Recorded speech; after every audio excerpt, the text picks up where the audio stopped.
Ciao a tutti amici di WeDrive e benvenuti in questo nuovo video. L'avete vista dietro di me, dopo averla scoperta nella sua presentazione e averla configurata, siamo finalmente capaci di mostrarvi qui dagli amici di Peugeot Euromotor di Bari la nuovissima terza generazione di Peugeot 3008. Il SUV si è rinnovato per la sua terza generazione dopo che con la seconda, nell'ormai lontano 2017, ha vinto il prestigioso premio Car of the Year. Chissà se la nuova meriterà lo stesso premio, andiamolo a scoprirlo insieme, non esitiamo ancora. Ecco come si presenta la vettura, molto aggressiva in colorazione nera, con dei dettagli però che vi mostrerò a breve. Questa, ve lo anticipo già, ha un pacchetto che si chiama Black Pack, che praticamente va a rendere scuro, e quindi nero, qualsiasi dettaglio della vettura. Non c'è nulla di cromato, vedete il badge 3008, il leoncino, la griglia a scacchiera con queste alette che continuano sotto la fanaleria, di cui vi parlerò a brevissimo, ma non solo. Abbiamo dettagli scuri che nascondono tutti gli altri elementi anche aerodinamici, come la presa d'aria laterale nell'angolo del paraurti quasi in verticale, con questa forma verticale.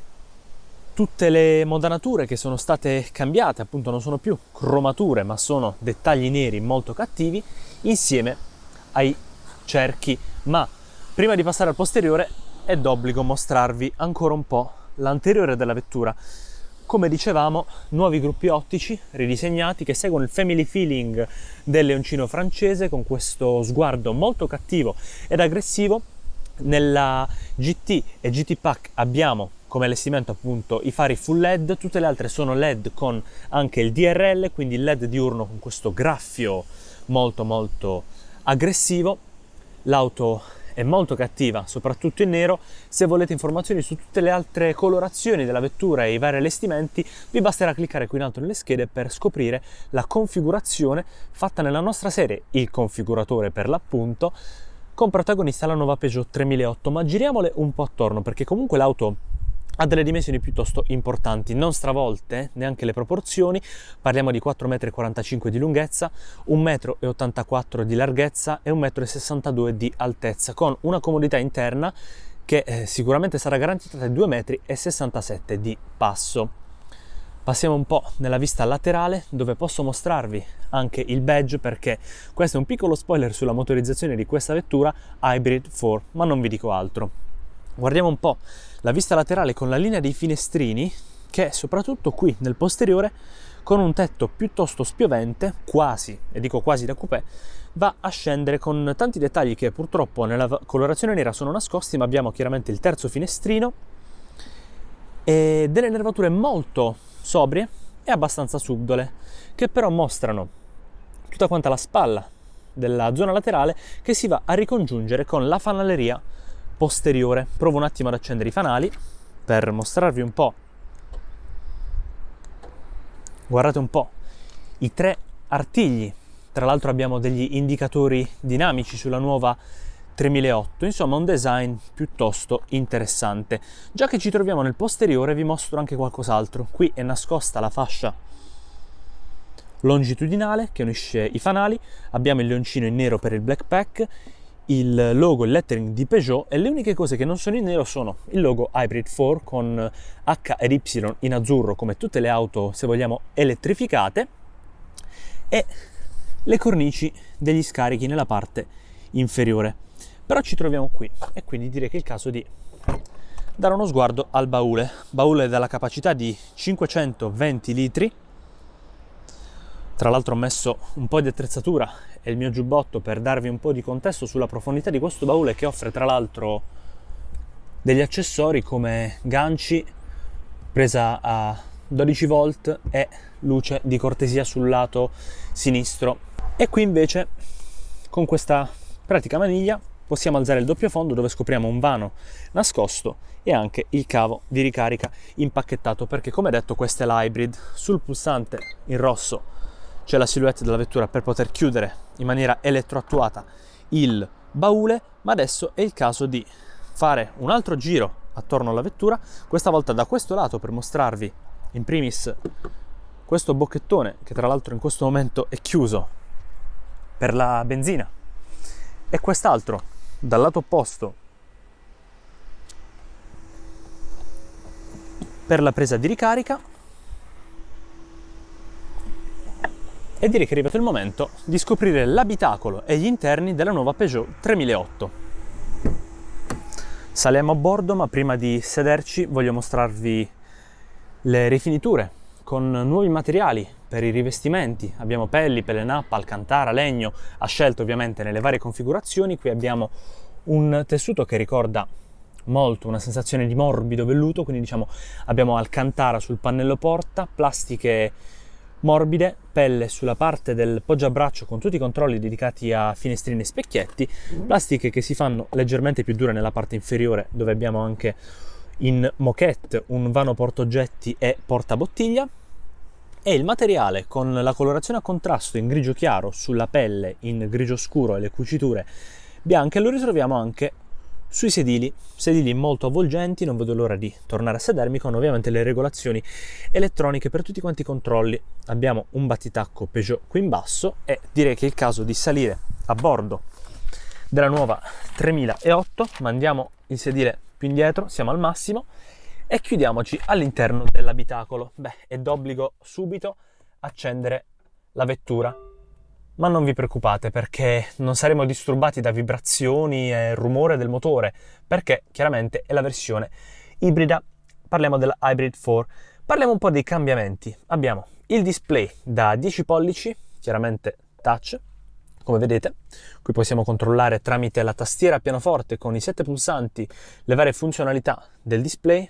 È ancora in francese perché l'auto è appena arrivata qui dagli amici di Euromotor. Il clima, il navigatore, il controllo delle impostazioni del veicolo con tutti gli ADAS, di cui vi parlerò fra un po', le telefonate e le applicazioni. Abbiamo App Connect, Apple CarPlay e Android Auto in wireless, molto importante, e il pulsante dell'hazard. Qui in basso inoltre abbiamo, oltre al rotore per il volume, anche i pulsanti per il controllo della climatizzazione. Dietro il volante invece abbiamo il Peugeot iCockpit con un head-up digital display. Parliamo di 12,3 pollici, possiamo modificare la vista dei quadranti, andare un po' alle informazioni del trip, della navigazione, minimal, l'energia, quindi risparmio energetico con le etichette, se vogliamo, digitali per power, eco e charge, a seconda di quanto stiamo guidando bene o male per una vettura elettrificata, e qui il pacco batterie. Ma non solo. Abbiamo un volante molto compatto, con il fondo e la parte alta piatte, con questa bella impugnatura traforata, molto ergonomica a mio parere, e i pulsanti dedicati a controllo vocale, media, da questo lato le telefonate e la lista appunto di tutte quante le stazioni radio presenti. Solo 2 razze, badge GT perché questa è una GT, dietro abbiamo il pedal per scalare e per ingranare con il cambio automatico EAT8, quindi a 8 rapporti, e qui al centro abbiamo qualcos'altro, il selettore del cambio automatico, l'engine start, quindi lo start button, freno di stazionamento elettrico, il descent assist, i drive mode ve li mostro qui, possiamo cambiare da ibrido, sport, 4WD, quindi 4 ruote motrici, e anche elettrico. Inoltre, premendo sul pulsante, appunto abbiamo acceso la radio, cliccando su questo pulsante abbiamo accesso anche sullo schermo alle informazioni, le statistiche, i tempi di ricarica del flusso di energia del pacco batterie. Sempre qui abbiamo altri vanetti per controllare un po', per posizionare vari oggetti, tipo le chiavi, una presa USB qui in basso, una 12 volt, la piattaforma per la ricarica di induzione, e sotto il bracciolo, che possiamo aprire con questo pulsante, abbiamo un comodo portaoggetti e 2 portabicchieri, tra l'altro retro illuminati. La superficie della plancia la trovo molto elegante e soprattutto distintiva, con questa cornice che va un po' ad avvolgere, se vogliamo, chi guida e lo divide profondamente dal passeggero che però gode anche lui, o lei, che dir si voglia, di questa superficie molto elegante. E tra l'altro qui noto qualcos'altro. Vedete un po' lo speaker, abbiamo un impianto hi-fi focal da 515 watt. Ma a proposito di tecnologia e sistemi che coccolano, se vogliamo, il guidatore, dal display possiamo controllare i vari ADAS disponibili. Ne abbiamo diversi: la Night Vision, quindi la visione notturna, il Cruise Control adattivo con funzione di stop and go, il Lane Positioning Assist, quindi che ci mantiene la posizione all'interno della carreggiata, la frenata automatica d'emergenza che funziona da 5 a 140 km orari, sensori di parcheggio, l'attention assist, le telecamere posteriore a 180 gradi o anche anteriore che la rende quindi a 360 gradi, l'Hill Assist Descent come vi ho parlato e anche l'Advanced Grip Control. Oltre a questo abbiamo delle altre funzionalità di tecnologia che troviamo però nella parte posteriore e quindi direi di fare un salto proprio qui dietro. Saliamo a bordo, sono molto curioso di scoprire come si sta comodi. Innanzitutto l'ingresso a bordo è stato molto facile, non ho sbattuto per nulla, neanche ho rischiato di sbattere la mia testa qui nella parte alta del tetto. Anche qui superfici sul pannello porta eleganti, ricercate, controllo dei finestrini posteriori, impianto bifocal con lo speaker anche qui nel posteriore. Qui tra l'altro però abbiamo solo plastica e non moquette per il portaoggetti dei passeggeri e la comodità a bordo. Bene, cosa posso dirvi? Io sono alto poco più di 1,80 m e non tocco con le ginocchia, posso stare ancora un po' comodo grazie alla conformazione in plastica dei sedili anteriori, appunto per le ginocchia.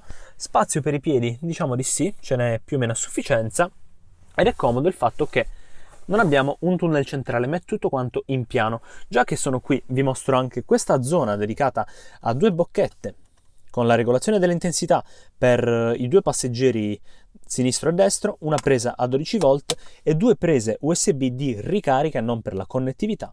Qui per i passeggeri posteriori abbiamo tra l'altro la retina, anche sedili un po' meno avvolgenti che nell'anteriore, ma sempre comodi per almeno 2 persone più un bambino al centro. E appunto al centro, quando non abbiamo nessun passeggero, possiamo abbassare questo poggiabraccio con 2 portabicchieri e l'accesso al vano bagagli. Una vettura molto comoda, secondo me, da viaggio e anche un po' di rappresentanza, e questa è la sua vista dell'abitacolo, quasi POV vista dal posteriore. Ma adesso è arrivato il momento di parlare delle motorizzazioni, perché la vettura offre motorizzazioni benzina, diesel o ibrido plug-in, quelle che si collegano alla presa di corrente.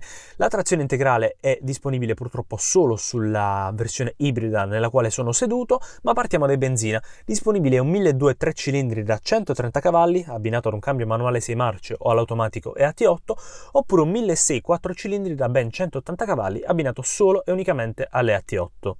L'unico motore a gasolio disponibile è un 1.500 diesel 4 cilindri da 130 cavalli abbinato al manuale 6 marce o all'automatico AT8, e infine le versioni plug-in hybrid sono Hybrid 225 con un PureTech benzina da 180 cavalli abbinato ad un elettrico da 80 kW montato sul cambio automatico AT8, oppure quella in cui sono seduto attualmente, la Hybrid 4 300 cavalli complessivi dati dall'abbinamento di un PureTech benzina da 200 cavalli più 2 motori elettrici, uno è abbinato alle AT8 da 81 kW, l'altro da 83 kW sull'asse posteriore, che dona quindi la trazione integrale selezionabile proprio dai driving mode. Entrambe le vetture possono percorrere, essendo plug-in hybrid, qualche chilometro in modalità full electric, rispettivamente la 225 fa 56 km dichiarati in elettrico, la 300 cavalli ne fa 59, entrambe montano un pacco batterie da 13,2 kWh sul pianale, si ricaricano con una presa standard, quindi quella domestica da 3,7 kW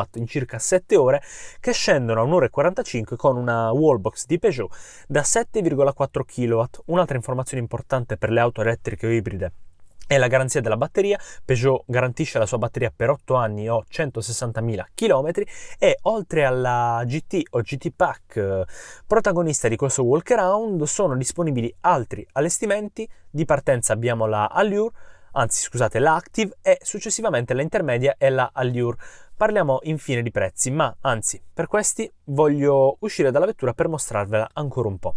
Prezzi interessanti, per nulla proibitivi per un'auto del genere. Chiudo la portiera. Parliamo di 29.000 euro di partenza per quanto riguarda la variante con motorizzazione a benzina, allestimento chiaramente di partenza, ma già piuttosto ricco, come penso potrete scoprire dal nostro video sulle configurazioni. 31.000 euro di partenza per quanto riguarda la diesel e poco sotto i 45.000 euro di partenza per la Hybrid 225. Adesso però voglio sapere quelli che sono i vostri pensieri riguardo la nuova Peugeot 3008, che potete vedere un'ultima volta qui alle mie spalle. Fatemeli sapere qui sotto nei commenti. Se questo video vi è piaciuto lasciatemi un like, iscrivetevi al nostro canale, cliccate sul campanello per ricevere tutte le notifiche. Noi ringraziamo gli amici di Euromotor per averci permesso di mostrarvi in anteprima la nuova Peugeot 3008 e come fare per restare aggiornati con tutti i nostri prossimi contenuti. Seguiteci su tutte le piattaforme social e anche sul nostro sito cercando semplicemente su internet wedrive.tv.